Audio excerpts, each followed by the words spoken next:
Hey, brothers and sisters, tell me if I'm wrong on this one, but I'm getting the impression of two-tier justice again in the UK. Why am I not surprised? So let's take a look at this. I just came across this article in the Daily Echo out of the UK. Bournemouth asylum seeker spat at police officer. This is the man, Shafi Mohammed. Looks like he's leaving the the police station or maybe the court. A Somalian asylum seeker who drunkenly spat at a police officer has escaped punishment. Okay, so he was drunk at the time. Got it. I've done silly things when I was drunk. And spitting at a police officer seems silly to me. I think would get arrested for that. I think that's reasonable. Shafi Mohammed was staying at the Roundhouse Migrant Hotel in Bournemouth, Dorset, despite arriving in the UK 5 years earlier. Okay, so for 5 years, this guy has been a migrant asylum seeker living, and now he's living at a migrant hotel. Doesn't that seem a little long? Shouldn't he be through the process, have a job, or be kicked out of the country by now? Okay, never mind. I know I'm asking silly questions here. Police were called to a disturbance involving Mohammed, who was in a very angry state, having downed half a bottle of vodka and beers. They requested backup to restrain an inebriated Mohammed. As PC Browning took hold of Mohammed, the defendant launched a volley of spit, which landed on his hand. Mohammed, 30, was arrested for assault on an emergency worker. He pleaded guilty to the offense at Poole Magistrates Court, who heard he was already serving a 6-week suspended prison sentence for a religiously aggravated assault on the member of the public. Oh, so this is a good, upstanding citizen, or maybe he's drunk all the time and doing silly things. I don't know. We'll see. But because his latest offense took place before he was sentenced for the earlier offense in March, it was not taken into consideration as the magistrates issued their sanction. That's just nonsense. If he's got an ongoing proceeding, I think that should actually be weighed in.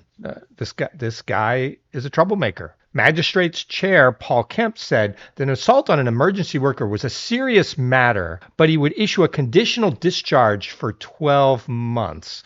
Due to Mohammed's limited financial means, police officer would only be entitled to £50 compensation, and Mohammed would not be required to pay court costs. Okay, so if you're poor, then it's really better to spit on police. That's what I just read there. Because you get off lightly. So tell me in the comments, is this normal? If you, assuming you're a regular Englishman or Englishwoman, and you were resisting arrest for, I'm assuming, some kind of drunk and disorderly, and during that resistance, you spat on a police officer, which I think is reasonably, I would call that assault. I'm not a lawyer or a solicitor, but I think that's assault. Would you get 12 months discharged? And would you get £50 or would you get something worse? So if this is normal in the UK, then okay. But is it two-tier? You tell me. Prosecuting Nicola Reese said PC Browning was on duty on the night in question when he became aware of the disturbance at Roundhouse Hotel in Bournemouth. Other police units had arrived shortly after initial reports, and they asked further units to hurry up and assist with restraining the male in the hotel. When the officer approached and took hold of the defendant, he made a visible effort to spit at him, which landed on his hand. The defendant had drunk half a bottle of vodka and beers and said he had a problem with drink. Mitigating Deborah Scudamore said Mohammed apologized for his behavior. She said he had lashed out at police because he did not think they were investigating his claim that he had been a victim of an assault by another asylum seeker at the hotel. She said the offense was on March 14th, so it actually predates the suspended prison sentence he was given on March 27th. It may have preceded, but I still think they should have taken that act into consideration. But again, I'm not a solicitor. He said that unfortunately he had been beaten up prior to the police arriving at the Roundhouse, and police saw he had a bloodied eye. He was very angry because he said the police didn't seem to want to investigate the perpetrators of the assault against him. Yeah, and I completely understand that. But the police should come in, and if they see that there is evidence that this man has also been assaulted, they should investigate that and determine if a crime was committed there also. They could arrest them both.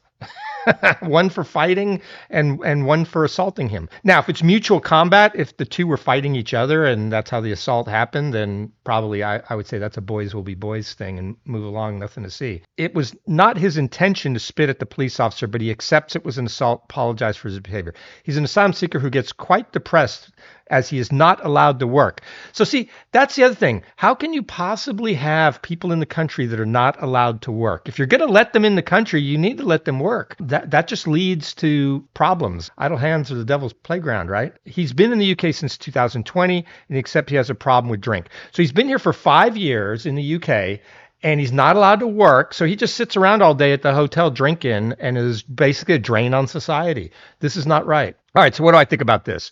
So number one, he's an asylum seeker, been here for 4 or 5 years. His case needs to be adjudicated. And honestly, now that he has been accused of crimes and he has been found guilty of crimes with suspended sentences, sure, he should be deported. Period. That's all I need to know.